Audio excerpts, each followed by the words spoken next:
Let's take a look now at how we find the equation of a hyperbola.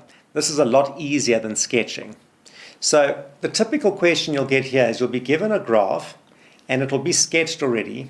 And once it's sketched, you will also see the dotted line and that dotted line. You'll be given the vertical. In other words, you'll know what your P and Q are. So if that's your P value, that let's say goes through -2, you could say straight away P equals -2. If that goes through 4, you could say Q equals 4.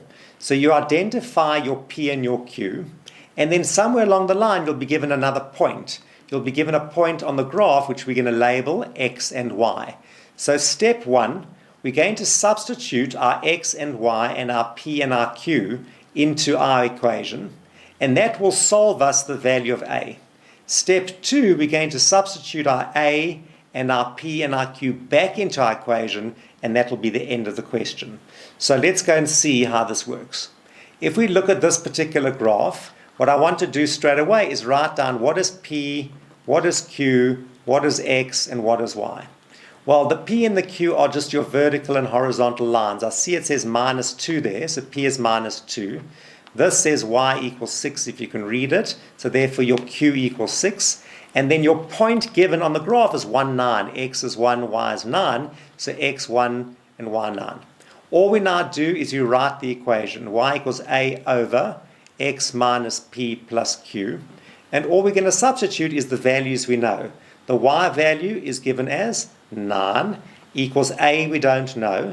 X value has 1 minus, use a bracket, your P value is -2 plus Q is 6. So 9 equals A over 1 minus -2 is 3. That's plus 6. So we've got, let's leave the A over 3 alone. A over 3 is equal to take the 6 over 9 minus 6.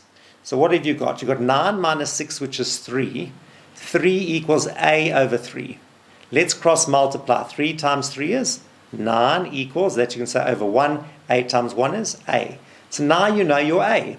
So step 1 is finished. Step 2 says take the A you've got, take the P, take the Q, and substitute those back in. So Y equals A. A is 9 over X minus P. That's going to be X minus, what was our P value in this question? It was -2. So it becomes X minus -2, which is X plus 2, plus the Q value was 6. So your equation to this graph is Y equals 9 over X plus 2 plus 6. So that's really straightforward. Just identify your P and your Q as your asymptotes. Find an X, Y value on the graph. Substitute them all into your equation. That gets you the value of A. Then substitute that A, the P, and the Q back in the graph. Yeah, that's the answer.